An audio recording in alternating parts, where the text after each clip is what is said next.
आहे हायकोर्टात जाण्यापेक्षा तिकडेच बसलाय ना.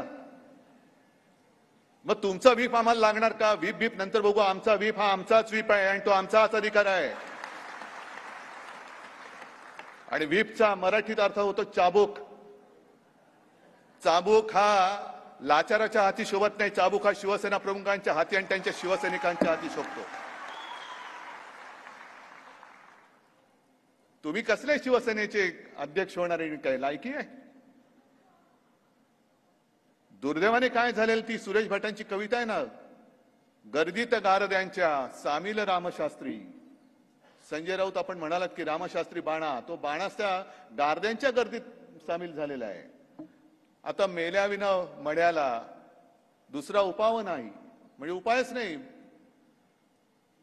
मग आपण नुसतं मड म्हणून बघत राहणार का? लोकशाहीच्या खुन्यांचं मड करणार आपण, म्हणजे राजकारणामध्ये एकूणच जी काय थट्टा चाललेली आहे हे सगळं बघितलं ना तुम्ही. घटना नाही, घटना नाही, घटना नाही. मला तर वाटतं अनिल आणि आसिमजी, मी म्हणतोय ते बरोबर का चूक सांगा, आपण निवडणूक आयोगावरती केस करायला पाहिजे.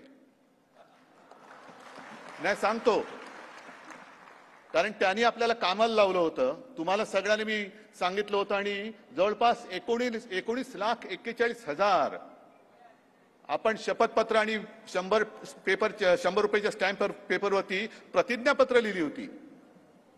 मग निवडणूक आयोग काय त्याच्याकडे गाद्या पुरवल्या नाही? सरकार निवडणूक गाद्या करून झोपलंय त्याच्यावर. एक तर ते स्वीकारा, आमच्या बाजूने आमचा जो हक्क आहे तो आम्हाला द्या, नाही तर आमचे 19,41,000 इंटू किती असतील पैसे आम्हाला परत द्या. हा मोठा घोटाळा आहे, निवडणूक आयोगाचा घोटाळा आहे हा. पैसे सामान्य शिवसैनिकाचे गेलेले आहेत. तिकडे कोणी असे जगातले 2 नंबरचे श्रीमंत आमचे कोणी मित्र नाहीयेत की जे पैसे देतील आणि आम्ही अर्ज भरून घेऊ.